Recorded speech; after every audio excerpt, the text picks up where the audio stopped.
Hello friends, నా ఒక ఇద్దరు సబ్స్క్రైబర్ కోసం నేను ఈరోజు కాల్షియం బ్లాక్ అనేది పంపుతున్నాను. ఒక్కొక్కరికి 5 బ్లాక్స్ పంపుతున్నాను. మీకు కూడా కాల్షియం బ్లాక్ కావాలి, 1, 2, 10 ఎన్నైనా బ్లాక్స్ కావాలంటే పైన రైస్లో నా నంబర్ వస్తుంది, వాటిపై వాట్సాప్ చేయండి. ఎందుకంటే ఇప్పుడు మన బర్డ్స్కి కాల్షియం అనేది ఎంతో అవసరం. కాల్షియం ఉంటేనే మన బర్డ్ తొందరగా బ్రీడింగ్ మోడ్లో వస్తాయి.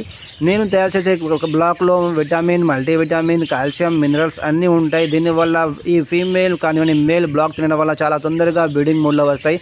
తక్కువగా ఎగ్స్ వేస్తే బర్డ్స్ కూడా చాలా ఎక్కువగా ఎగ్స్ వేస్తాయి. బర్డ్స్ ఎలా బ్రీడింగ్ చేస్తాయి ఈ బ్లాక్ తిన్న తర్వాత మీరు నా ఛానల్ను సబ్స్క్రైబ్ చేసుకోండి. అందులో వీడియోస్ చాలా ఉన్నాయి, చూసి మీకు కూడా తెలుస్తుంది నా దగ్గర బర్డ్స్ అనేవి ఎలా బ్రీడింగ్ చేస్తున్నాయో ఈ బ్లాక్ తినడం వల్ల. ఈరోజు ఇంకా కొత్తగా నేను 50 బ్లాక్ తయారు చేస్తున్నాను. ఎందుకంటే చాలా ఆర్డర్ వస్తున్నాయి, అందుకోసం కొత్తగా కూడా బ్లాక్స్ అనేది తయారు చేశాను. వీటిని ఒక 4 డేస్ ఇలా ఎండలో పెట్టిన తర్వాతనే వీటిని నేను సేల్ చేస్తాను. బ్లాక్స్ కావాలంటే మీరు పైన ఉన్న రైట్ సైడ్ నంబర్పై వాట్సాప్ చేయండి. ఇంకా బర్డ్స్ గురించి ఇంకా ఇన్ఫర్మేషన్ కావాలంటే మీరు నా ఛానల్ని సబ్స్క్రైబ్ చేసుకోండి. Okay friends, bye.